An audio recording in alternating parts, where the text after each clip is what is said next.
Kami mengucapkan selamat datang bagi teman-teman yang baru pertama kali bergabung. Welcome to GBDI Zion Altar Next Gen. Ibadah kami ada di setiap hari Minggu pukul 9:30 pagi via YouTube. Kami mengundang teman-teman semua untuk bergabung dalam home sale yang diadakan pada setiap hari Kamis pukul 6:30 malam. Sekian pengumuman untuk minggu ini. Enjoy the service! Haleluya, yuk kita mau sama-sama siapkan hati kita mau sama-sama memuji Tuhan. Haleluya. Haleluya.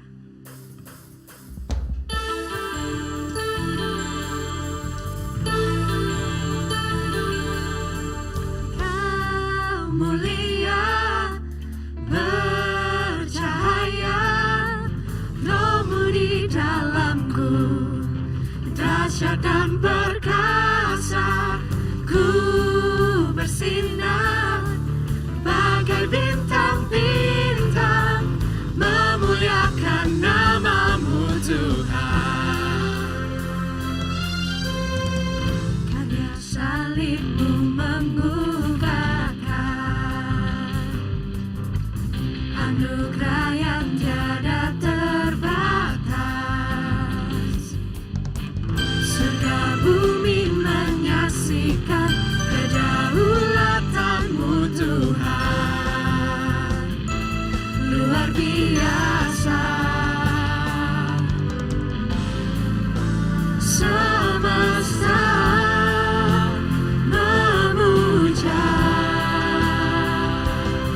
hatiku percaya, hatiku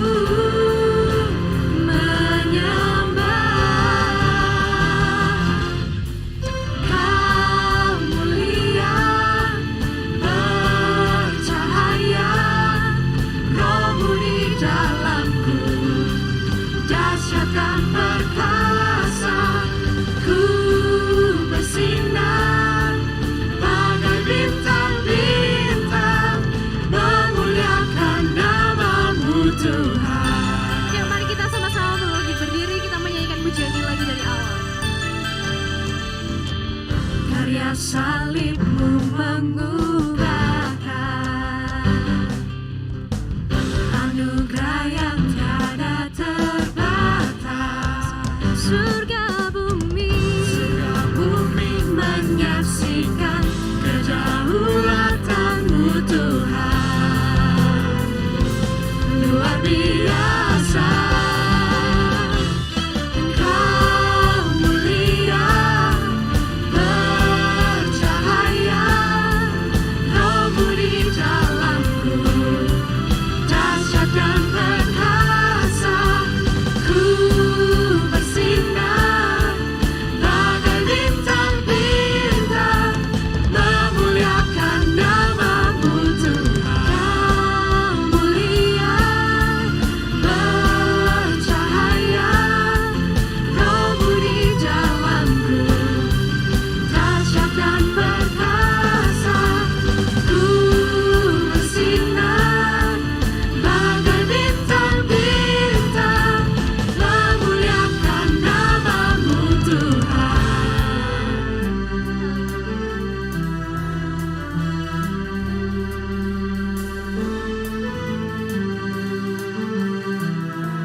let's go.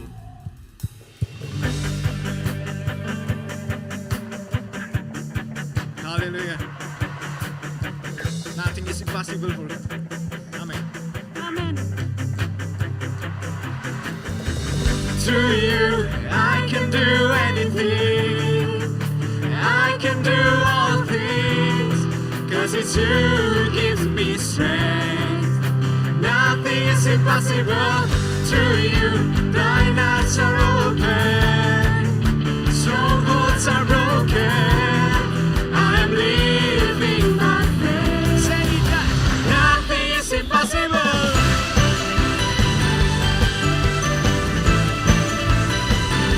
Nothing is impossible.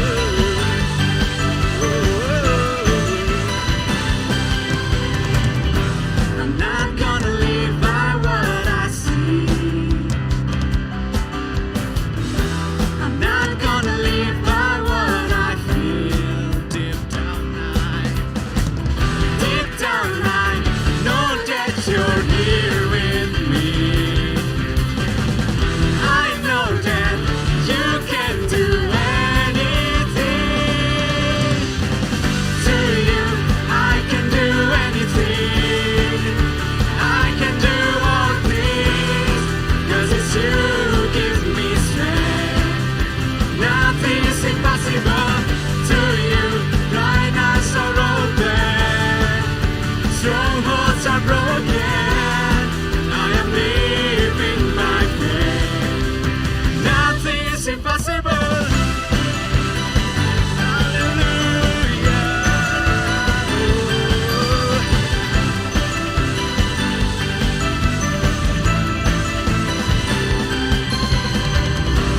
I'm not gonna live by what I see. Amen.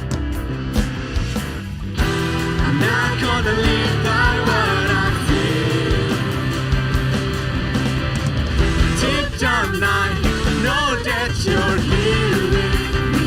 Here with me. I know that you can do anything. To you, I can do anything. I can do all things. 'Cause it's you who give me strength. Nothing is impossible. To you, blind eyes are open. Strongholds are broken. I am living by faith. Nothing is impossible. Hallelujah. Say to God, we believe. I believe in you, God. I believe. Amen. I believe in you.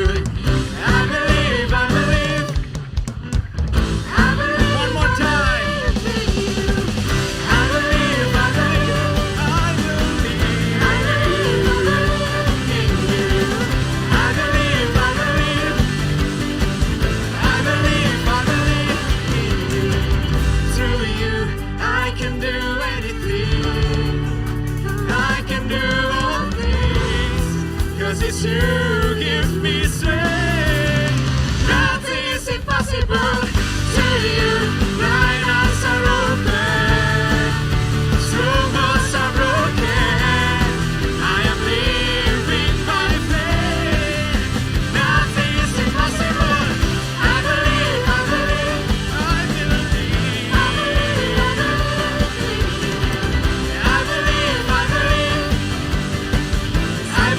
I believe in you. Beri sorak-sorak untuk Tuhan. Haleluya. Mari kita siapkan hati kita.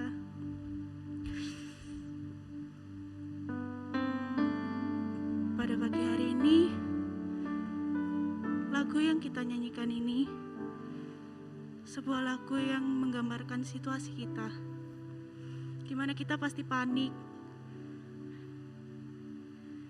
di mana kita pasti jatuh.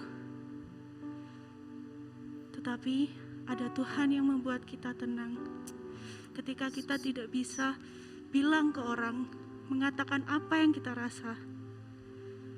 Tapi Tuhan yang bilang, tenang. Dan kita menyerahkan seluruhnya hanya kepada Tuhan.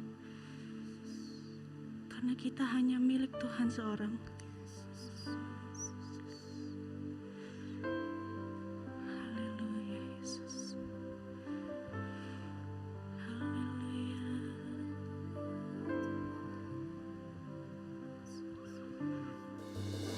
Bapa, Kau mendengar seruan hatiku, tak pernah Kau lepaskan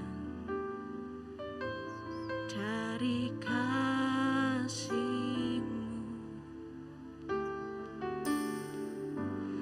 Lewat lembah gelap, Kau temani aku. Roh-Mu bekerja selalu untuk kebaikanku.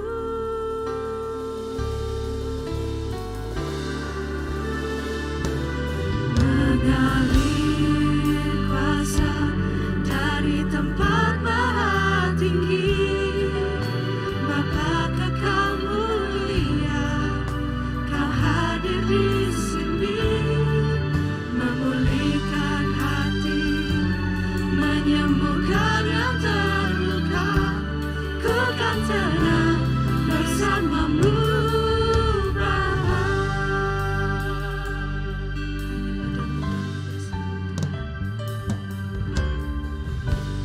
Lewat lembah gelap, Kau temani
kami di sini. Kami ini milik-Mu Tuhan, tiada yang lain Tuhan. Dan kami serahkan seluruhnya hanya ke dalam tangan-Mu Tuhan. Engkau siapkan tanah hati kami yang terbaik Tuhan. Engkau rampi lidah mulut hamba-Mu Tuhan yang akan menyampaikan firman-Mu, agar dapat tertanam dalam hati kami, dapat berbuah dan dapat bermanfaat menjadi dampak untuk orang lain Tuhan. Terima kasih Tuhan, terima kasih. Hanya dalam nama Tuhan Yesus kami mulaikan. Amin. Haleluya, puji Tuhan. Salam sejahtera buat kita teman-teman Nextgen. Selamat pagi dan selamat berjumpa kembali dalam ibadah online ini. Dan kita akan sama-sama belajar lagi dari apa yang tertulis dalam firman Tuhan. Nah, seperti tema yang saudara sudah lihat, proses tidak akan mengkhianati hasil. Ya, memang hasil dengan kualitas yang baik itu diperoleh dari proses yang ketat. Ya, misalnya saja seorang mahasiswa yang lulus dengan nilai yang terbaik atau cum laude, ya itu tidak diperoleh dengan sekejap saja, bukan? Ya ada proses yang harus dilalui oleh mahasiswa tersebut, harus belajar dengan rajin, ya tidak suka bolos. Kalau guru atau dosen yang mengajar pasti diperhatikan dengan baik, materi itu diterima juga dengan baik. Aturan-aturan tata tertib yang ada di kampus juga diikuti dengan baik. Tugas yang diberikan dikerjakan dengan sungguh-sungguh, cari referensi mungkin di perpustakaan, di toko-toko buku, ya mungkin juga melakukan riset dan sebagainya supaya mendapatkan hasil yang baik. Nah, berbeda bukan dengan mahasiswa yang malas-malesan, ya ketika belajar masuk di ruang kelas tidur, ya. Demikian juga tugas-tugas yang diberikan tidak dikerjakan dengan sungguh-sungguh, tidak dikerjakan dengan jujur gitu. Cari gampangnya aja. Udah saya bayar teman saya aja untuk ngerjakan tugas. Ya memang mungkin nilai akademisnya baik. Tapi kalau misalnya dua-duanya ini sama-sama jadi dokter misalnya, yang satu yang belajar dengan sungguh-sungguh, waktu menangani pasien juga penanganannya tepat. Nah, beda dengan dokter yang waktu belajarnya ini asal-asalan. Pasti menangani pasiennya itu mungkin diagnosanya salah, ya, menangani pasiennya itu menjadi tidak baik, ya, tidak memberikan kesembuhan malahan, ya seperti itu. Nah, ini kita lihat ya dari contoh ini bahwa memang proses itu menentukan hasil. Mau yang mana? Kalau mau hasil yang baik, ya kita harus mau melewati prosesnya. Nah, sebenarnya firman Tuhan itu juga lebih dulu mengajarkan tentang halnya proses ini.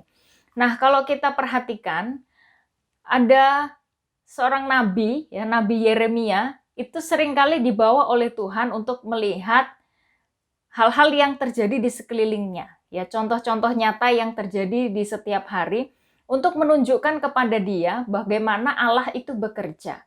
Ya, dia pernah disuruh oleh Tuhan untuk menyimpan ikat pinggang di tepi sungai, ya seperti itu. Dia belajar lagi tentang buli-buli yang pecah. Tapi yang kita ingin lihat dan pelajari di sini adalah ketika dia dibawa oleh Tuhan kepada tukang periuk. Di Yeremia pasal yang ke-18. Ayat yang kedua, pergilah dengan segera ke rumah tukang periuk. Di sana aku akan memperdengarkan perkataan-perkataanku kepadamu. Lalu pergilah aku ke rumah tukang periuk dan kebetulan ia sedang bekerja dengan pelarikan. Nah, saudara mungkin pernah melihat proses pembuatan gerabah ini ya, atau di sini disebutkan periuk. Mungkin di TV atau di YouTube atau mungkin kita pernah melihat secara langsung bagaimana pembuatan hasil karya dari tanah liat ini. Ya, pembentukannya itu tidak instan, ya, membutuhkan waktu, membutuhkan proses sampai akhirnya menjadi hasil karya yang baik, yang indah dan juga yang berkualitas. Nah, dari pelajaran ini Yeremia ini melihat bagaimana Tuhan bekerja kepada umatnya, umat-umat Israel. Nah, kalau kita perhatikan di ayatnya yang ke-6, di Yeremia pasal 18. Masakan aku tidak dapat bertindak kepada kamu seperti tukang periuk ini, hai kaum Israel? Demikianlah firman Tuhan, sungguh seperti tanah liat di tukang periuk, demikianlah kamu di tanganku, hai kaum Israel.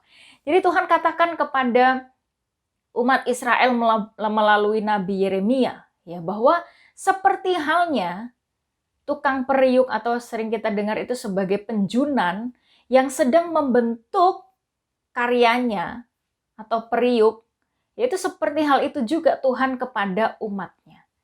Tuhan adalah penjunan kita, dan kita ini adalah tanah liat yang akan dibentuk oleh Tuhan. Nah, tanah liat yang seperti apa yang bisa dibentuk? Tentunya tanah liat yang teksturnya itu lembut, ya, bukan yang teksturnya itu kering, keras, itu tidak bisa dibentuk. Demikian juga tidak ada benda asing di tanah liat. Kalau masih ada benda asing di tanah liat itu menyebabkan hasilnya itu mudah retak. Ya, jadi dari pelajaran ini kita dapat melihat bagaimana sebenarnya Allah bekerja kepada umatnya. Kita sebagai umat Tuhan pasti akan menghadapi proses. Ya, proses pembentukan yang dikerjakan oleh Tuhan sendiri sebagai penjunan kita. Nah, Tuhan Allah sebagai penjunan kita itu punya skema rancangan bentuk buat kita. Seperti arsitektur ya misalnya. Dia akan menggambar denah rumah yang akan dibangunnya. Nah, seperti itu juga Allah itu punya skema bentuknya buat hidup kita. Tuhan yang tahu, Tuhan yang mengerti. Jadi kita ini dibentuk sesuai dengan kehendaknya. Nah, kita tanah liat itu sebenarnya nggak bisa request kepada Tuhan. Tuhan udah bentuknya gini aja, nggak usah dibaharui lagi bentuknya, cukup seperti ini saja. Sebetulnya tidak bisa gitu. Nah, kalau kita perhatikan di ayatnya yang keempat ya, di pasal 18. Apabila bejana yang sedang dibuatnya itu rusak, maka tukang periuk itu mengerjakannya kembali menjadi bejana lain menurut apa yang baik pada pemandangannya. Ya karena memang Tuhan yang punya rancangan bentuk itu, jadi ketika bentuknya tidak sesuai dengan harapan, ya maka itu akan dilumatkan kembali menjadi tanah liat, lalu dibentuk ulang. Nah, di penjunan ini kan akan lihat, bentuknya sudah sesuai atau belum. Kalau misalnya di salah satu sisi, kok ini meleot ya, kok ini peok, atau ketika sudah terbentuk, loh kok nggak simetris seperti itu. Harus diulang lagi.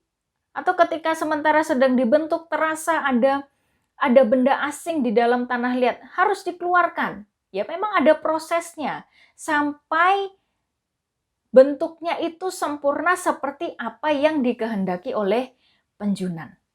Nah, saudara, setiap kita, umat-umat Tuhan, pasti akan menghadapi proses. Itu tidak akan terhindarkan. Ya, prosesnya kita sudah lalui sebenarnya dari sejak kita masih kecil. Tujuannya untuk apa? Supaya kita dibentuk menjadi bejana yang baik dalam pemandangannya Tuhan. Nah, masalahnya kita mau dibentuk atau enggak? Iya, itu masalahnya. Ada yang memang tidak bersedia untuk diproses atau tidak bersedia untuk dibentuk. Nah, sebenarnya kita di sekeliling kita setiap hari, setiap saat ya kita akan menghadapinya.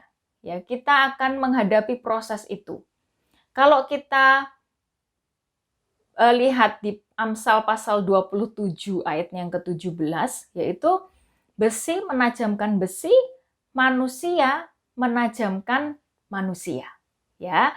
Jadi memang tidak dapat dihindari, kita akan bertemu dengan banyak orang. Ya, kita tidak hanya bertemu dengan orang-orang yang baik-baik saja, ya.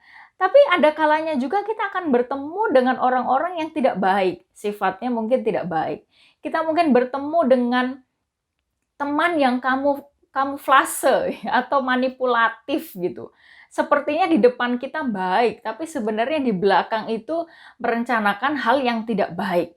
Ya, kita akan diproses dengan orang-orang yang semacam ini. Nah, kalau kita tidak bersedia diproses, kita menghindari, maka kita akan terus diproses ya. Kalau mungkin kita pernah mendengar orang yang mengeluh, aduh aku tuh di tempat ini ketemu sama orang yang modelnya gini, nyebelin banget. Ini aku mau menghindarinya. Jadi dia menghindarinya pindah ke tempat lain. Nggak taunya di tempat yang baru ketemu lagi dengan orang yang model seperti ini. Dihindari lagi, pindah lagi ke tempat lain. Ketemu lagi dengan orang yang model seperti ini. Saudara, apa yang salah? Yang salah tempatnya? Tidak. Sebenarnya orang tersebut yang pindah-pindah ini yang sebenarnya bermasalah. Mengapa? Karena belum lolos dalam pembentukan, ya. Mungkin masih angkuh, ya. Masih belum dapat mengendalikan dirinya. Maka dia harus diremedi, ya. Seperti halnya anak sekolah, ya. Kalau nilainya tidak baik, ya harus diremedi.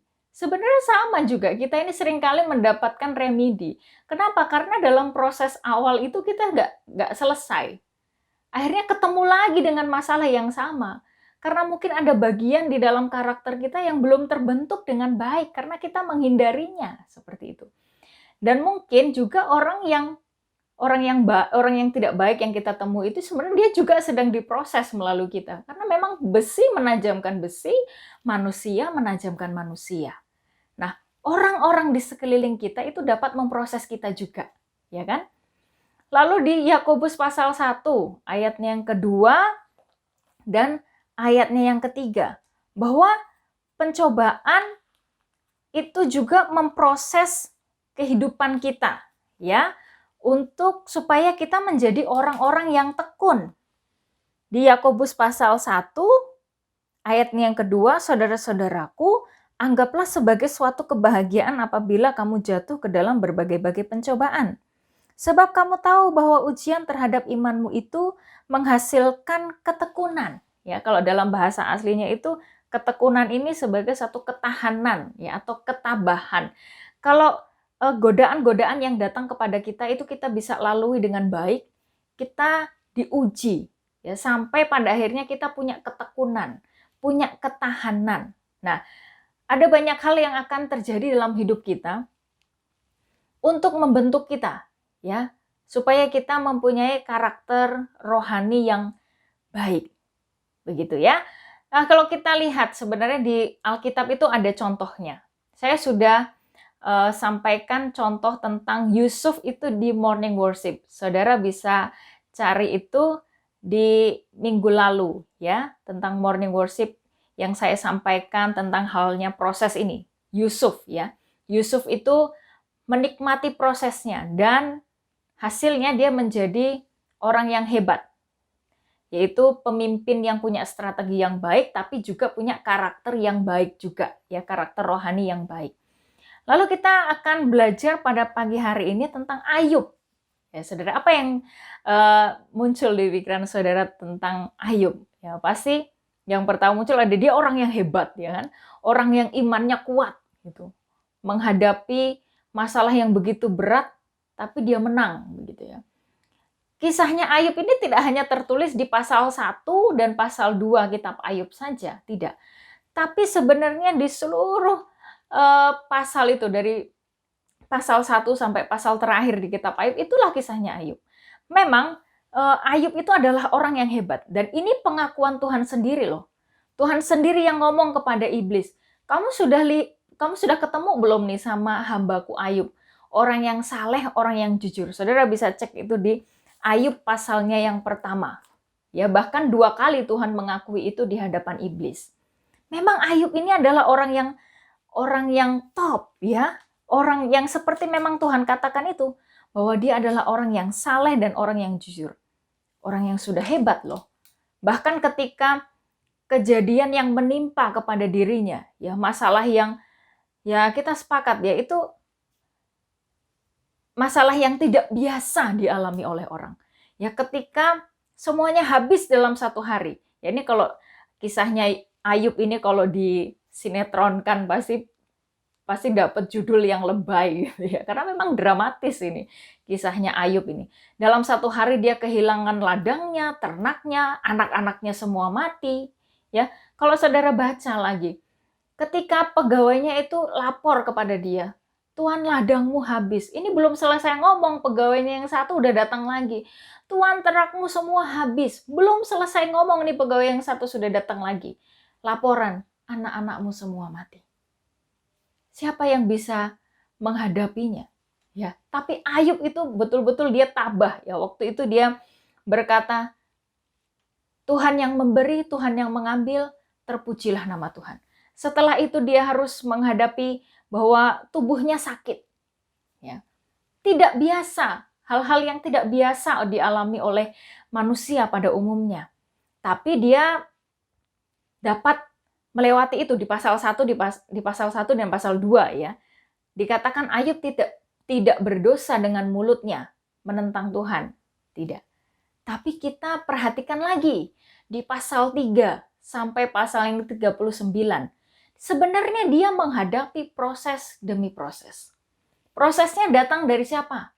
Dari istrinya sendiri, ya kan? Istrinya yang seharusnya menjadi penopang hidupnya bilang, kamu itu sudah kehilangan semuanya, bahkan kamu sakit. Udahlah, kutuki Tuhanmu dan mati. Lalu dia bertemu lagi dengan teman-temannya yang dia bilang, kamu tuh penghibur sialan. Ya karena dengan konsep mereka menganggap bahwa kamu pasti melakukan dosa nih Ayub, makanya kamu menerima masalah yang besar seperti ini. Apakah Ayub salah? Tidak ada kesalahan dari dalam diri Ayub sehingga dia menghadapi masalah yang berat seperti itu. Tapi dia harus diproses rupanya. Ya, dia orang yang saleh dan jujur. Dan benar, dia sampaikan kepada teman-temannya, aku tuh nggak salah. Aku ini loh melakukan hal yang benar. Orang yang lemah aku tolong. Aku tidak melakukan hal-hal yang tidak adil. Bahkan dia juga ngomong kepada Tuhan, Tuhan apa yang salah dengan saya? Ya, kalau di pasal 1, pasal 2 dikatakan Ayub tidak berdosa dengan mulutnya. Tapi sebenarnya ketika dia menghadapi proses-proses itu, ketika dia berhadapan dengan istrinya, dengan teman-temannya, dia sedang diproses, saudara. Mulai bimbang hatinya, lalu tercatat dalam firman Tuhan, dia mengutuki hari lahirnya. Lebih baik saya tidak lahir daripada saya harus mengalami masalah yang berat seperti ini. Lalu dia mulai menuduh Tuhan melakukan hal yang tidak baik dalam hidupnya. Ya, bahasanya itu, Tuhan kamu menghancurkan saya dengan masalah seperti ini, padahal saya tidak melakukan sesuatu. Saudara, apa yang harus diproses dari dalam dirinya Ayub, maaf. Padahal sudah diakui loh, dia ini adalah orang yang baik, orang yang saleh, orang yang jujur. Tapi ada salah satu sisi dari dalam diri Ayub yang harus diproses, yaitu kerendahan hatinya di hadapan Tuhan. Ya, dia harus belajar mengakui kedaulatan Tuhan. Tuhan pada waktu Ayub ngeluh, pada waktu Ayub protes, Tuhan diam. Tapi di pasal 40 Tuhan mulai menjawab Ayub. Mungkin bahasanya seperti ini. Ayub, waktu aku menciptakan seluruh alam semesta ini kamu kemana? Kamu lihat nggak? Gitu. Aku menciptakan seluruh alam semesta ini dengan sempurna. Ya, tidak ada yang bertabrakan. Semuanya berjalan seiringan, selaras. Semuanya berjalan dengan baik. Itu dikerjakan oleh tangan Tuhan yang kuat. Ya, dengan kebijaksanaan Tuhan. Lalu Tuhan ingin mengajarkan kepada Ayub bahwa aku adalah Allah yang berdaulat. Aku adalah Allah yang berdaulat mengatur seluruh alam semesta.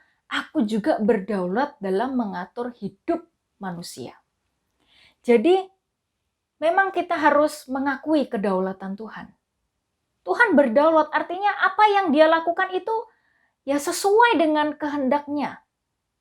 Ya dia ingin membentuk setiap manusia itu sesuai dengan kehendaknya. Mungkin prosesnya tidak dapat kita pahami. Seperti halnya Ayub. Loh aku ini sudah melakukan yang benar kok mendapatkan masalah yang besar. Yang harus dipelajari oleh Ayub adalah bagaimana dia merendahkan diri.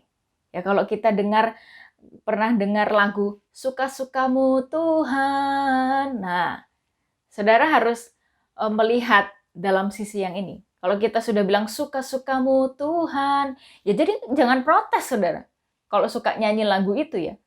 Jangan protes kalau Tuhan berbuat sesuatu dalam hidup kita untuk memurnikan iman kita. Seperti hal yang dialami oleh Ayub.